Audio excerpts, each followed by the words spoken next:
আরেকটি বিষয়, চতুর্থ যে বিষয়টি যেটি বলছি সেটি হলো যে অনেকেই সাধু চলিত ভাষা মিশিয়ে লেখে, যেটাকে বলে গুরু চণ্ডালী দোষ। লেখার মধ্যে যাতে এই জিনিসটা না আসে। সাধু চলিত ভাষা বা যে মান্য বাংলা ভাষা, যে বাংলা ভাষা আমরা পড়ি সেই ভাষায় কিন্তু লিখতে হবে।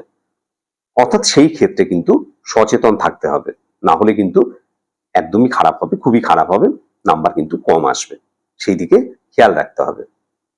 আরেকটি যে গুরুত্বপূর্ণ বিষয় সেটি হলো আমরা যখন লিখবো তখন যাতে বানান যাতে শুদ্ধ লিখি সেদিকে খেয়াল রাখতে হবে। অর্থাৎ ভুলভাল বানান যাতে না লিখি, বানান ভুল হলে কিন্তু নাম্বার কাটা যাবে, সেদিকে কিন্তু অবশ্যই খেয়াল রাখতে হবে। যখন আমরা প্রশ্নের উত্তর করব, যখন প্রশ্ন উত্তরগুলো করব, যে লেখার সময় যে লেখাগুলো আমরা লিখবো, প্রশ্নপত্র যখন আমরা পাবো, আমরা জানি যে প্রথম 15 মিনিট সময় আছে কিন্তু প্রশ্নপত্র ভালোভাবে দেখার জন্য। ছাত্রছাত্রীরা প্রশ্নপত্র বা তোমরা প্রশ্নপত্রগুলো পাবে, ভালোভাবে প্রশ্নগুলো দেখবে।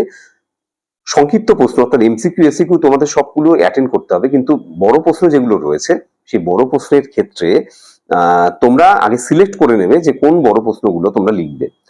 যেগুলো তোমরা ভালো লিখতে পারবে সেগুলো কিন্তু একদম শুরুতে, অর্থাৎ লেখার শুরুতেই কিন্তু সেগুলো লিখবে।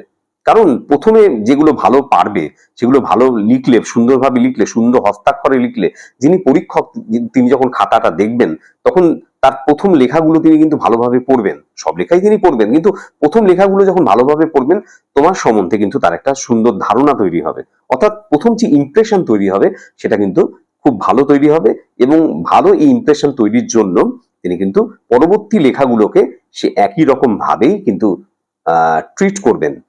এটাই কিন্তু একটা একটা সাইকোলজিক্যাল ব্যাপার কিন্তু কাজ করে, সেটা কিন্তু খেয়াল রাখতে হবে। আরেকটি গুরুত্বপূর্ণ বিষয়, অর্থাৎ যখন বড় প্রশ্নের উত্তর করবে সেক্ষেত্রে কিন্তু বারবার করে তোমাদের বড় প্রশ্নের উত্তর প্র্যাকটিস করতে হবে, এবং তোমার যে গৃহ শিক্ষক আছেন বা স্কুলের টিচার আছে তাদেরকে দিয়ে দেখিয়ে নেবে যে সেই উত্তরগুলো তোমাদের কতটা ভালো হয়েছে, কোন কোন জায়গায় সমস্যা রয়েছে সেই জায়গাগুলোকে তাদেরকে দিয়ে চেক করিয়ে নিতে হবে। এবং এই ক্ষেত্রে কিন্তু টাইম ম্যানেজমেন্ট কিন্তু একটা বড় ব্যাপার। টাইম ম্যানেজ করে লিখতে হবে, কারণ বড় প্রশ্নের ক্ষেত্রে কিন্তু সময় কম পাবে। কারণ তোমরা যদি একটা প্রশ্ন নিয়ে বসে থাকো তাহলে কিন্তু সঠিক সময়ের মধ্যে সেটা কমপ্লিট করতে পারবে না। আরেকটি জিনিস যেটি গুরুত্বপূর্ণ সেটি হলো উদ্ধৃতি চিহ্ন। কোনো কোনো ক্ষেত্রে তোমরা রচনায় কোনো প্রবন্ধের ক্ষেত্রে হোক বা কোনো লেখার ক্ষেত্রে উদ্ধৃতি চিহ্ন ব্যবহার করো, সেই উদ্ধৃতি চিহ্ন ব্যবহার করার ক্ষেত্রে দাড়ি কমা এবং অন্যান্য যে সমস্ত বিরতি চিহ্নগুলো রয়েছে সেই সমস্ত বিরতি চিহ্নগুলো কিন্তু সঠিকভাবে ব্যবহার করতে হবে। যদি না পারো তাহলে কিন্তু উদ্ধৃতিটা ব্যবহার করবে না, উদ্ধৃতি দেবে না, পরোক্ষ উক্তিতে সেই লেখাগুলো তোমরা লিখতে পারো।